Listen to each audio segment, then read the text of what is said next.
But আমি চাইবো যে তার আরো অনেক ভালো কিছু ডিজার্ভ করে সে। তো ভালো কোথাও যেন সেটেল। আহারে, তুমি দেখছি ইমোশনাল হয়ে যাচ্ছে, তুমি তাকে এখনো মিস করো, আমি বুঝতে পারি। পুরো আয়োজন জুড়ে শাকিব খানের কথোপকথনের কেন্দ্রবিন্দুতে ছিলেন কেবল অপু বিশ্বাস।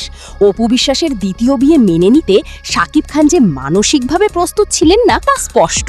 তিনি উল্লেখ করেন যে অপু বিশ্বাসের প্রতি তার আবেগ কিছুটা অতিরিক্ত ছিল, আর সাধারণত যে সম্পর্কের গভীরতা বেশি হয় তা দীর্ঘস্থায়ী হওয়ার সম্ভাবনা কমে যায়। তোমার সাইড থেকে কোনো কিছু হয়েছে যে ব্রেকআপ হয়ে গেল কেন?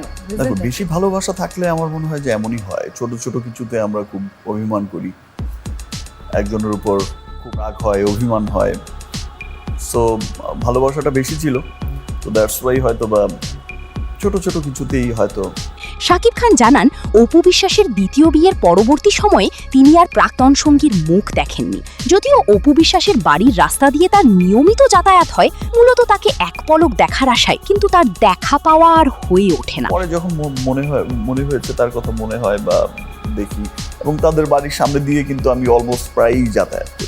তোমার বাড়ির সামনে দিয়ে তো শাকিব খান স্বীকার করেন যে তিনি অপু বিশ্বাসকে ভীষণভাবে মিস করেন। শাকিব খান সর্বসমক্ষে নিজের নিয়তিকে দায়ী করেন। তিনি বলেন, কর্মজীবনে তিনি অসংখ্য সফল সিনেমার মাধ্যমে খ্যাতি অর্জন করলেও ব্যক্তিগত জীবনে সত্যিকারের ভালোবাসার মানুষটি পাওয়ার সৌভাগ্য তার হয়নি।